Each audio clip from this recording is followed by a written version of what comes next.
In section 3.5, we're going to be looking at some terrific shortcuts for graphing some basic functions. The basic functions I've got up here as our parent functions that we're going to use. These are all of the basic functions we're going to use except for the last one. And the circle we're not going to do just yet. First type of graphing transformation I want to talk about is vertical transformations. So here we have a graph of y equals x cubed plus c. And the first thing I want to do, you should recognize the x cubed graph from our previous section, but the first thing I want to do is I'm going to move c, if I can, to be 0. There. It does not want to be 0 for me, does it? There we go. Cool. So this is just regular x cubed that we were graphing in the parent function section. And notice I put my plus c as, they call it in Desmos, a slider on the outside of the function x cubed. So it's the f of x plus c. If I make c a big positive number, notice that my graph moves up. And if I make c a negative number, it just moves my graph down. So this graph isn't moving to the right or left at all. It's just moving up and moving down. So those numbers that are added to the outside of functions move your graphs up and down. So just to summarize, we have f of x plus c would shift our graph up c units, and f of x minus c would shift the graph down c units. So let's do two pretty quick examples. For our first example, let's sketch g of x equals the absolute value of x minus 5. So we know that the absolute value of x looks like that v, kind of like that. So there is the absolute value of x. And the minus 5 on the outside of the function is kind of like this. So the c would be negative 5 or minus 5. So it's going to shift down 5 units. So 1, 2, 3, 4, 5. And we'll have a graph that looks something like this. Cool. Okay, for example 2, let's sketch g of x equals 1 over x plus 2. So if you remember from the parent function set of graphs, 1 over x had asymptotes along the y and x axes, and the graph is what we call a hyperbola, living in the first quadrant and the third quadrant. So the plus 2 here is going to shift our graph up 2 units. Whereas before, this shifted it down 5 units. Cool. So that shifting up 2 units is going to slide the entire graph, including the asymptotes, up 2 units. So the asymptotes are now going to be up here. And this vertical asymptote, when it shifts up, it just continues to slide up kind of on top of itself. So it will stay there. And then in green, I'll graph the new function. That is the g of x, or y, equals 1 over x plus 2. So it's just the previous graph shifted up. Okay, let's talk about horizontal transformations. We have the absolute value of x plus c, where the plus c is on the inside of the absolute value function. Now something really interesting happens here. Watch when I scroll c to the negative or the positive side. If I move c, let's say for starters, to the positive side, so this would be the absolute value of x plus 4.2. it actually moves the graph the other direction. It moves the graph to the left than what might seem intuitive. And when I move C in a negative, to make C a negative, it moves my graph to the right. What's happening is, when say we have the absolute value of x minus 4, it's changing what x value gives us our x-intercept. So the absolute value of x minus 4 would be 0 at x equals positive 4. That's why the positive 4 is over there on the right. And if I move the graph again, if I make the c's positive, then my graph moves to the left. If I have absolute value of x plus 3, then x equals negative 3 is what makes y equal to 0. So for our horizontal and vertical transformations, numbers that are added to the outside of the function move your graph up and down, and it's exactly as you would expect. A plus c moves your graph up, and a minus c moves your graph down. Horizontal transformations are just a little bit trickier. They're numbers that are added inside our function. F of the quantity x minus c moves our graph to the right, c units, and f of the quantity x plus c moves the graph to the left, c units. So let's try a few examples. So for our third example, let's graph y equals 1 over x minus 4. Okay, so remember, 1 over x looks like this. It's our hyperbola. And it lives in the first quadrant and the third quadrant. And if we have an x minus 4 in the denominator, this would be a horizontal shift. So it would be moving the opposite of what it seems. So if it's a minus 4, it's going to move this graph to the right 4 units. Okay, so let's do that. So the easiest thing to move is definitely the asymptotes. So we'll shift this vertical asymptote to the right 4 units. The horizontal asymptote's just going to stay. It's just going to slide kind of on top of itself, so it'll just stay here.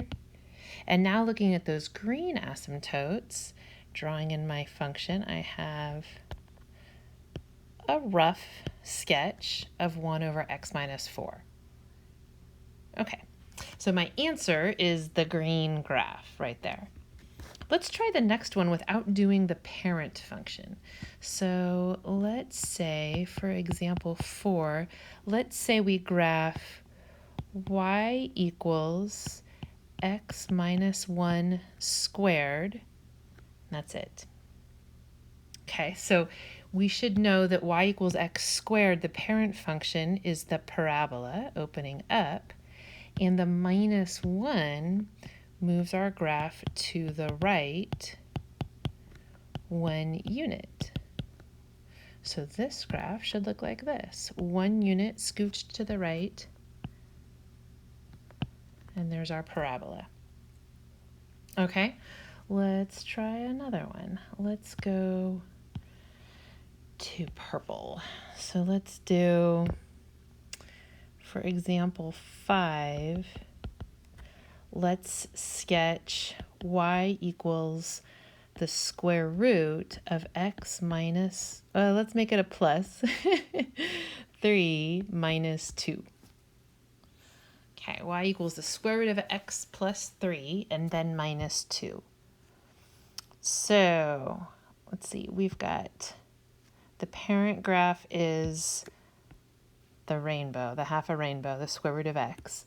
The plus 3 means we're going to move our graph left 3, and the minus 2 means we're going to move our graph down 2, because that's on the outside. Now, in a few minutes, we're going to talk about the order that you should do these in. At the moment, because we don't have reflections, it doesn't matter, but it's a good idea to do them in alphabetical order. So I would do horizontal first, and then do vertical shifts second. It won't matter at the moment, but once we do reflections, it's really going to matter. So I would go in alphabetical order. H comes before V, so horizontal, do horizontal before you do vertical. So we're going to take our graph, our rainbow, half a rainbow graph of the square root function. We're going to move it to the left 3. So let's see, if it starts off looking like this, it's going to go to the left 3, so it's going to look like that when we move it to the left 3. And then down 2, I'll do this graph in yellow, 1, 2. So it's going to start here, and it's our blue graph that's shifted down. So this one will be the square root of x plus 3, and then minus 2. Very cool. Okay, one last one. So let's graph y equals the absolute value of x plus 1 plus 2. Okay, so we remember that our absolute value graph is the v. And the plus 1 is our horizontal shift. We'll do that first. This moves it to the left 1. And the plus 2 on the outside moves as we would expect. It would move our graph up 2. So if you find you can do this without showing kind of this turns pretty messy, all of this stuff up here, you're welcome to do that. Take your absolute value graph, move it to the left 1, up 2, and we should have our absolute value graph, I'll do it in purple, shifted left 1 and up 2, and we're all finished. When you get into trigonometry and calculus, it is very valuable to graph these functions as quickly as I just did that last one, or even more quickly. Now let's look at a couple of examples where we don't have the equation of the function, we just have a picture of the function and what shifts that we're going to do on the function. So I stole this one from your homework, honestly. That's why you notice it's A, B, and then D, and I've sort of semi-erased the others over here. We'll get to those in the next video. But for this graph right here, without telling you what equation this looks like, although those of you that have had trig might recognize a trig function here, but without worrying about what that equation looks like, let's graph each of these variations of this picture right here. This is our f of x. So let's start with the first one. So for our first graph, we're going to graph A, which is capital F of x is little f of x, given by the blue curve right here, plus 2. Now, the plus 2 on the outside, as we've been discussing in this section, is a shift of moving the graph up 2 units.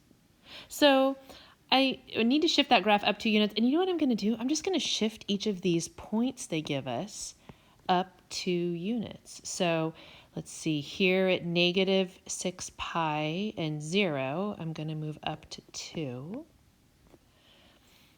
Here, this point here, I'm going to move this one up to 2 at negative 3 pi and negative 6 is going to go to negative 3 pi and negative 4. 0, 0 is going to move up to 0, 2. 3 pi and 6 is going to shift up also, and 6 pi and 0 is going to also shift up to 2. Now the best I can, to the best of my ability, there's my graph. Okay, cool. First graph done. Now let's do part B. Great. So part B, you notice they call it capital G of x, and honestly, we should change letters here if we're started with little f in the original function. Capital F is in the same problem, and capital F and little f would be different. We should switch our function name. So that's why you see them coming up with all kinds of different letters to name the functions. Okay, nonetheless. So let's see, f of x plus 2, where the plus 2 is inside, like we talked about, that is a shift that goes, it's a horizontal shift. And remember, horizontal shifts do the opposite than what they appear. So this shifts to the left 2 units. So I'm going to take all of those points that they gave us, including 0, 0, and shift them to the left 2 units. So this would be over here. It's not at negative 8 pi, it's at negative 6 pi minus 2. We won't worry about that. We won't be too particular. This point moved over 2. This point moved over 2. This point up here moved over 2. It won't quite be all the way to 0. And over 2. And remember, we're not getting perfect graphs here. That's what computer programs are for. We're just getting a main idea. So there, as you can see, here is regular little f of x in blue, and the new graph, g of x, has been shifted over. Oh, I didn't do a good job making my point. There we go. Just make it bigger. And these are general sketches. We should have this graph clearly moving to the left 2 units, but it's a general sketch. Okay, let's do the last one. All right, so we're deferring C to the next video, but for right now, D is h of x. We're going to now sketch f of the quantity x plus 1 and then minus 2. So remember, like we were just talking about, we want to do these in alphabetical order, so we want to do any horizontal shifts first, and then we want to do our vertical shifts second. So let's see, for the horizontal shift, that would be the numbers inside. So this is a horizontal shift to, again, the left 1 unit. So I'll take each of these and go to the left 1 unit, left 1 unit, left 1 unit, left 1 unit, left 1 unit. And this red sort of graph is what we got. Okay, now our vertical shift, that's the number on the outside. This will shift it down because it's negative 2 units. This is our vertical shift. So starting with the red points, we're going to go down 2 units, down 2 units, down 2 units, down 2 units, and down 2 units. And that will shift the entire graph down 2 units. So our answer is the one in green. H of x is the original graph shifted to the left 1 unit and then down 2 units. Okay, let's try one more. Okay, so let's do 2 versions of this function here. I graphed f of x, and it just it's color-coded in a way to make you see the difference between the two. So it looks a little bit like x cubed, but it's definitely not. It's straight line and then a horizontal line and then kind of a parabola here. So don't worry about what the equation of that is. We're just going to sketch a graph of these transformations performed on little f of x. So the first one, let's do for capital F of x, let's sketch the set of transformations little f of the quantity x minus 3 plus 1. Okay, so in order to do that, again, we're going to do our horizontal first, which is the numbers on the inside. So this will be a sketch, or I'm sorry, a shift rather to the right 3 units. So let's take this point and maybe this arrow and shift them all to the right 3 units. So I should start on the left really. 1, 2, 3. 1, 2, 3. Then x equals 1 will shift to 1, 2, 3 at 4. And up here at x is 2 and y is 5. 1, 2, 3. Okay, so we're going to go straight line up to, I'm sorry, that's not right. Hold on. Straight line to 2. Flat line, horizontal line, 2 to 4, and then a parabola sort of thing up to 5, 5. Okay, and then we need to do our vertical shift, and the vertical shift is the plus 1. So we're going to go up 1. So all of those pivot, we call these pivot points a lot of times. I'm going to move up one, up one, up one, make that more up one, and up one. Cool. And then connecting these dots, just a line from -2, -2 up to 2, 2. A horizontal line from 2, 2 to 4, 2. And then part of a parabola up. So that lovely creature there in green is capital F of x is f of the quantity x minus 3 plus 1. Cool. Okay, let's do one last version of this problem and then we'll be done. Terrific. Let's graph g of x equals little f of the quantity x plus 2 and then plus 3. So again, a horizontal shift is here in the middle. We're going to move to the left 2 units and taking all of those same pivot points we had before and just scooching them to the left 2. We might go off our grid a little bit, that's fine. Here and one more here. So starting at -7, -3, and going to -3, 1. And then horizontal, -3, -3, 1 to -1, 1. And then our parabola up to 0, 5. And then vertical shift is the plus 3 on the outside. And we're going to travel up 3 units. So let's see, 1, 2, 3, 1, 2, 3, 1, 2, 3. And then way up here, 2, 3. So draw that graph in.